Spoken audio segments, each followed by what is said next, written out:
Hello दोस्तों, knowledge group पे मैं प्रियंका आपका स्वागत करती हूँ। दोस्तों, आप लोग कैसे हैं? मुझे उम्मीद है कि आप लोग बहुत अच्छे होंगे और आपकी स्टडी भी बहुत अच्छी चल रही होगी। ठीक है, तो हम बात कर रहे थे दोस्तों आपसे यूपी ट्रिपल एससी पेट में हिंदी का जो है आज 10 नंबर क्लास है और इसमें हम आपसे बात करने वाले हैं विसर्ग संधि के बारे में। ठीक है, क्या बात करने वाले हैं?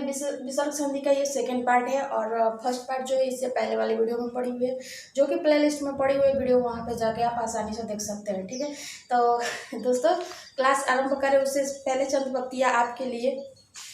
ठीक है, तो चंद पंक्तियाँ है आपके लिए दोस्तों कि पानी को बर्फ में बदलने में वक्त लगता है, ढले हुए सूरज को निकलने में वक्त लगता है, थोड़ा सा धीरज रख और थोड़ा और जोर लगाता रह, क्योंकि किस्मत में जंग लगे दरवाजे को खुलने में वक्त लगता है। किस्मत के जंग लगे दरवाजे को खुलने में वक्त लगता है। ठीक है दोस्तों, इसी पंक्ति के साथ आज का क्लास हम आरंभ करेंगे।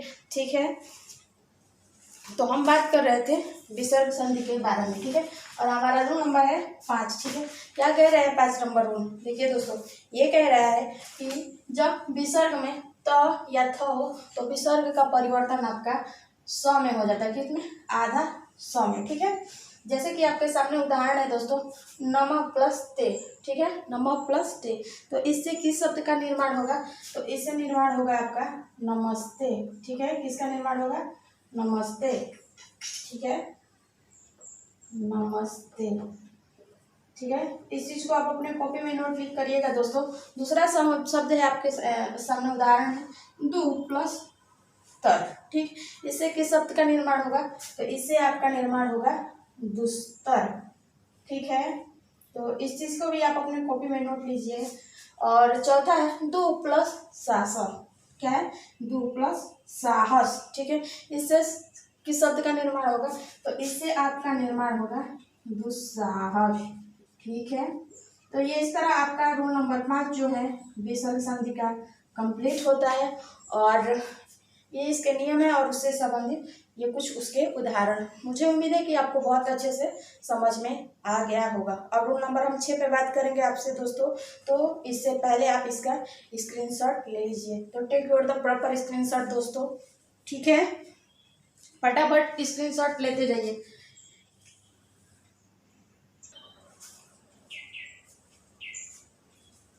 रूल नंबर 6 का क्या कहता है दोस्तों? आपका रूल नंबर 6 ये कहता है कि विसर्ग का लोप हो जाना, मतलब इसमें विसर्ग जो है छुप जाता है। ठीक है, तो इसमें इसके अंदर भी हम 2 नियम को पढ़ेंगे। ठीक है, रूल नंबर 6 के अंदर इसके 2 नियम को पढ़ेंगे। ठीक है, तो पहला नियम ये है कि यदि विसर्ग के बाद छ से मतलब छतरी हो तो विसर्ग लुप्त हो जाता है और उसमें आधा च जुड़ जाता है। जैसे कि आपके सामने उदाहरण है अनु प्लस छेद। ठीक है, अनु प्लस छेद। ठीक है, तो इससे किस शब्द का निर्माण होगा?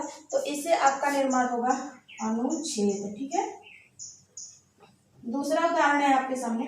ठीक है, तो इसको आप अपने कॉपी में नोट करिएगा। दूसरा उदाहरण है आपके सामने, जैसे छत्र प्लस छाया। छत्र प्लस छाया, तो इससे क्या होगा? तो इससे बनेगा छत्र छाया। क्या बनेगा? तो छत्र छाया। ठीक है, तो इसको भी आप अपने कॉपी में नोट कर लीजिएगा दोस्तों। और इस तरह हमने देखा कि रूल नंबर 6 का ये पहला है और इसमें दूसरा नियम देखते हैं क्या कहता है आपका। ठीक है, ले लीजिए इसका स्क्रीनशॉट। ठीक है, अब हम इसमें दूसरा नियम पे बात करने वाले हैं आपके साथ, तो ले लीजिए इसका स्क्रीनशॉट। अब देखिए इसमें दूसरा नियम क्या कहता है दोस्तों। आपका दूसरा नियम ये कहता है कि जब विसर्ग के बाद र हो तो विसर्ग लुप्त हो जाता है और उसके पहले स्वर जो है दीर्घ हो जाता है। क्या हो जाता है? दीर्घ हो जाता है। ठीक है, जैसे कि आपके सामने शब्द है, उदाहरण है नि प्लस रोग। ठीक है, इससे किस शब्द का निर्माण होगा दोस्तों? तो वो होगा आपका निरोग का। ठीक है, क्या होगा? निरोग। ठीक है, तो इसका भी आप कॉपी में नोट कर लीजिएगा। दूसरा है आपके पास नी प्लस रस। ठीक है, नी प्लस रस, तो इससे किस शब्द का निर्माण होगा? तो इससे आपका निर्माण होगा नीरस। ठीक है, तो इस तरह रूल नंबर 6 के अंदर हमने विसर्ग का जो लोप हो जाना, लोप का मतलब होता है कुछ शब्द जो है विसर्ग जो है छिप जाता है। ठीक है, तो इसको हमने जाना। और ठीक है, अब हम आगे जो बात करने वाले हैं आपसे दोस्तों वो है रूल नंबर 7। ठीक है, तो इस तरह विसर्ग का 6 नंबर रूल जो है कंप्लीट होता है और लास्ट जो है 7th नंबर रूल है जो कि हम आपके साथ चर्चा करेंगे। ठीक है, तो दोस्तों आप लोग हमारे वीडियो के नीचे जो है रेड कलर का सब्सक्राइब का बटन दिखा रहा होगा, उसको प्रेस कर दीजिएगा, फिर ऑल का बटन प्रेस कर दीजिएगा ताकि डेली के आने वाले जो वीडियो हैं वो आपको आसानी से मिल सके दोस्तों। ठीक है, और आप अपने दोस्त फ्रेंड्स कलीग्स रिश्तेदार जो भी हैं आपसे कनेक्टेड, उनके यहाँ आप हमारा वीडियो शेयर कीजिए और बोलिए उन्हें हमारे चैनल को सब्सक्राइब करने के लिए। ठीक है, ताकि आने वाले जो वीडियो हैं वो उनको आसानी से मिल सके। ठीक है, क्योंकि हम आपके लिए इतना पहल कर रहे हैं तो एक आप छोटा सा पहल मेरे लिए भी करिए। ठीक है, क्योंकि आपका सपोर्ट से हमें भी खुशी मिलती है कि ताकि हम जो भी कंटेंट अपने दोस्तों या जो भी हैं जुड़े हुए लोगों हम उनको तक पहुंचाने का काम कर रहे हैं, इतना मेहनत कर रहे हैं, तो एक आप छोटा सा सपोर्ट आप हमको करिए। ठीक है, चलिए अब रूल नंबर 7 की बात करते हैं हम आपसे कि रूल नंबर 7 क्या कहता है। चलिए तो इसका स्क्रीनशॉट ले लीजिए दोस्तों और इस चीज़ का आप नोट बनाइएगा। अगर आप नोट्स बनाते हैं तो इस चीज़ का बेनिफिट जैसे ही एग्ज़ाम आपके नियरेस्ट आएगा रिविज़न करने को, तो आप इसको रिविज़न कर लीजिएगा। उसके बाद हम इसके जैसे ही संधि समाप्त हो जाएगा उसके बाद हम 2 या 3 जो है संधि के वीडियो आपके लिए लेके आएंगे, क्वेश्चन प्रैक्टिस का सेक्शन। ठीक है, उस ताकि आपका एक भी क्वेश्चन कहीं भी एग्जाम में ना छूटे। ठीक है दोस्तों, चलिए अब हम रूल नंबर 7 पे बात करते हैं। रूल नंबर 7 आपका क्या कहता है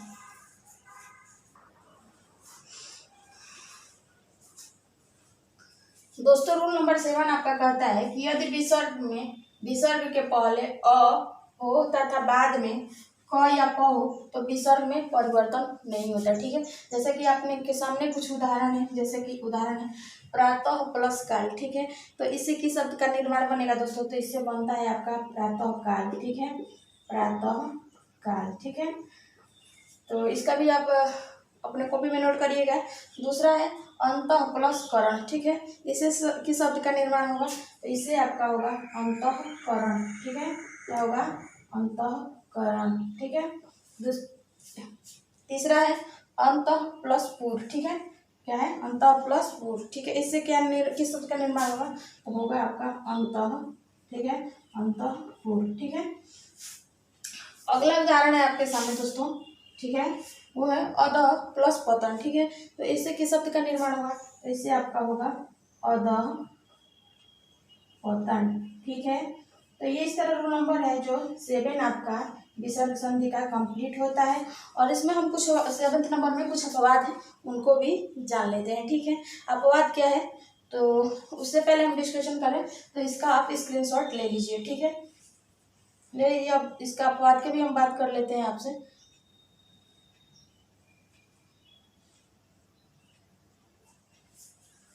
अब हम इसको मिटा रहे हैं और आप इसके हम अपवाद की आपसे बात करने वाले हैं। ठीक है, अपवाद क्या है? ठीक है, अपवाद ये है, अपवाद आपके सामने ये है। ठीक है, लिख लीजिए अपवाद। ठीक है, अपवाद, अपवाद आपका ये है। ठीक है, कि नमः एवं पूर्व। ठीक है, क्या है? नमः एवं पूर्व। ठीक है, नमः एवं पूर्व में विसर्ग जो है, नमः एवं पूर्व में विसर्ग आपका स हो जाता है। ठीक है, स हो जाता है। जैसे कि आपके सामने कुछ उदाहरण है। ठीक है, देख लेते हैं। जैसे कि उदाहरण है आपके सामने दोस्तों, वो है जैसे कि है नमः। ठीक है, नमः प्लस कार। क्या है? नमः प्लस कार। बताइए इससे किस शब्द का निर्माण होगा? तो इससे आपका जो निर्माण होगा दोस्तों वो होगा नमस्कार। क्या होगा? नमस्कार। ठीक है, अगला उदाहरण है इसमें दोस्तों आपके सामने, वो है पूर्व प्लस कार।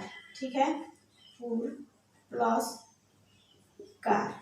ठीक है, इससे जो निर्माण होगा दोस्तों आपका शब्द वो होगा पुरस्कार। ठीक है, पुरस्कार। तो ये जो अपवाद है 7th नंबर का दोस्तों, इसको आपको स्टार लगा के कॉपी में लिखिएगा, ठीक है, ताकि आपको याद रहे। और संभवतः हमको लगता है कि ऐसे क्वेश्चन एग्जाम में देखने को मिलता है, ठीक है। और इस तरह आपका जो है दीर्घ संधि जो है समाप्त होता है, ठीक है।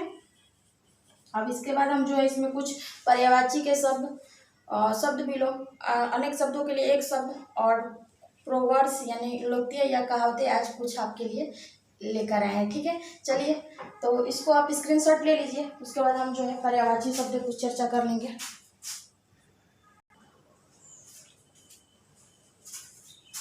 तो दोस्तों, आपके सामने कुछ पर्यायवाची के शब्द है। शब्द है आपका गधा, ठीक है, जो गांव में रहते हैं गधा, जिसपे सामान वामान बोझ रखा जाता है, ठीक है, वो ढोते हैं, ठीक है, उनका पर्यायवाची है। तो पर्यायवाची है खर, गंधर, बैसाख, नंदन, और रासर, धूसर, वेशर और चक्रीवान, ठीक है। तो ये गधा का पर्यायवाची है, ठीक है।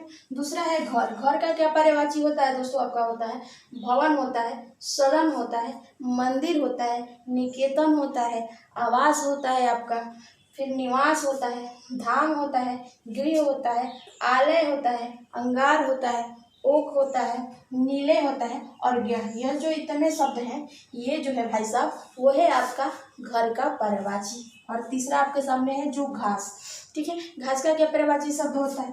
तो घास का जो पर्यायवाची होता है दोस्तों, आपका होता है तृण होता है, दुर्वा होता है, दुब होता है, कुश होता है और साध होता है, ठीक है।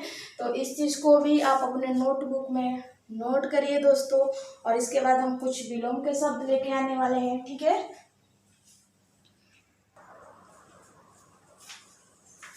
और कुछ आपके सामने है शब्द विलोम, ठीक है। जैसे कि आपके सामने शब्द है उत्थान, तो इसका विलोम क्या होगा दोस्तों? तो इसका विलोम होगा पतन, ठीक है। दूसरा है एहिक। एहिक का विलोम शब्द क्या होगा?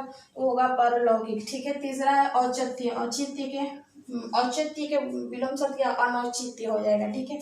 अगला है चौथा कुकृत। कुकृत के विलोम क्या होता है? तो सुकृत होता है दोस्तों, ठीक है। पांचवा है आपके सामने अंगीकार। अंगीकार का विलोम शब्द, अंगीकार का एक और भी अर्थ होता है, इसका मतलब होता है दोस्तों स्वीकार करना।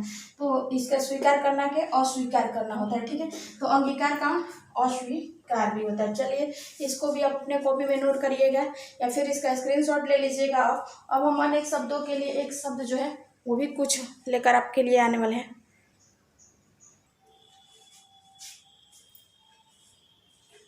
आ गए दोस्तों आपके लिए अनेक शब्दों के लिए एक शब्द, ठीक है।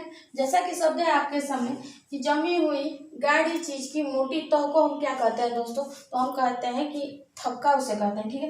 मतलब जैसे दही है, दूध है, उसमें जो गाढ़ा जो परत पड़ती है उसको हम क्या कहते हैं? कि थक्का बन गया है, ठीक है। अगला है जो तर्क के आधार पर सही सिद्ध हो, तो उसे हम क्या कहते हैं? तो उसे हम कहते हैं दोस्तों तर्क संगत, ठीक है। तीसरा है आपके सामने कि एक व्यक्ति द्वारा चलाई जाने वाली शासन प्रणाली को हम क्या कहते हैं? शासन प्रणाली को, उसको हम कहते हैं दोस्तों, जो एक व्यक्ति द्वारा चलाई जाने वाली शासन प्रणाली को हम तानाशाही कहते हैं। क्या कहते हैं? तानाशाही, जो कि राजा रानी द्वारा होता है, जो कि ब्रिटेन में आपको देखने को मिलता है, ठीक है। या फिर आप बहुत सारे ऐसे एग्जाम्पल हैं जो कि आपको किम जोंग है, वो भी उदाहरण में आपको देखने को मिलेंगे, ठीक है। चौथा है एक राजनीतिक दल को छोड़कर जो दूसरे दल में शामिल हो, उसे हम क्या कहते हैं? उसको हम कहते हैं दोस्तों दल बदलू नेता, ठीक है। पांचवा है जिसने किसी किसी एक विषय में, ठीक है, या किसी विषय में मन लगा लिया हो, उसे हम कहते हैं दंतचित, ठीक है। चलिए, इसको भी आप स्क्रीनशॉट ले लीजिए या फिर आप इसको अपने कॉपी में नोट करिए, ठीक है। और उसके बाद हम आपके लिए जो लेके आने वाले हैं वो है कुछ प्रोवर्ब्स यानी कहावतें, ठीक है, जो कि बहुत मज़ा आता है सुनने में आपको, ठीक है। या फिर हमको या आप लोग गांव में अक्सर सुनने को मिलता होगा, ठीक है। और चौथा है दोस्तों आपके सामने लोकोक्ति या कहावतें, या इंग्लिश में आप इसे प्रोवर्ब्स कह सकते हैं, ठीक है। कहावतें हैं कि काबुल में क्या गधे नहीं होते, मतलब इसका होता है कि अच्छे बुरे लोग सभी जगह में पाए जाते हैं, ठीक है, सभी जगह होते हैं। दूसरा है काठ की हांडी दूसरी बार नहीं चढ़ती। मतलब तो कहने का मतलब है कि काठ की जो हांडी है दोस्तों, आप उसको दोबारा जो है आग पे नहीं रख सकते, क्योंकि अगर आप फिर आग पे रखते हैं तो क्या हो जाएगा, जल का खाक हो जाएगा। इसका अर्थ होता है कपट का फल जो है अच्छा नहीं होता है। ठीक है। तीसरा है खोदा पहाड़ निकली चिड़िया। ये तो हर किसी को मालूम होगा कि कठिन परिश्रम करने पर थोड़ा सा लाभ हो। ठीक है। चौथा है घर की मुर्गी दाल बराबर। घर की मुर्गी दाल बराबर, इसका अर्थ होता है दोस्तों कि घर की कोई भी वस्तु जो होती है उसका कोई आदर नहीं करता है। ठीक है।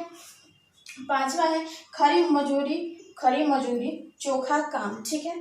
तो इसका अर्थ क्या होगा कि मतलब अच्छे मुआवजे। ठीक है दोस्तों, इसका अर्थ होगा कि अच्छे मुआवजे में ही अच्छा फल प्राप्त होना। ठीक है। तो चलिए दोस्तों, इसको आप अपने कॉपी में नोट कर लीजिए या फिर आप इसका स्क्रीनशॉट ले लीजिए। ठीक है। और आज की वीडियो यहीं तक दोस्तों। ठीक है। और आई थिंक ये आप लोग ले चुके होंगे। ठीक है। और चलते चलते कुछ चंद पंक्ति आपके लिए दोस्तों कि थक कर ना बैठ ए मंजिल मुसाफिर, थक कर ना बैठ ए मंजिल मुसाफिर, एक दिन ऐसा भी आएगा कि मंजिल भी मिलेगी और जीने का मज़ा भी आएगा। ठीक है। इसी के पंक्ति के साथ हम कहेंगे धन्यवाद दोस्तों। ठीक है। और आगे वाली वीडियो में हम जो वो संधि से संबंधित कुछ क्वेश्चन प्रैक्टिस आपके लिए लेकर आएंगे। ठीक है। फिर मिलेंगे दोस्तों, तब तक के लिए धन्यवाद।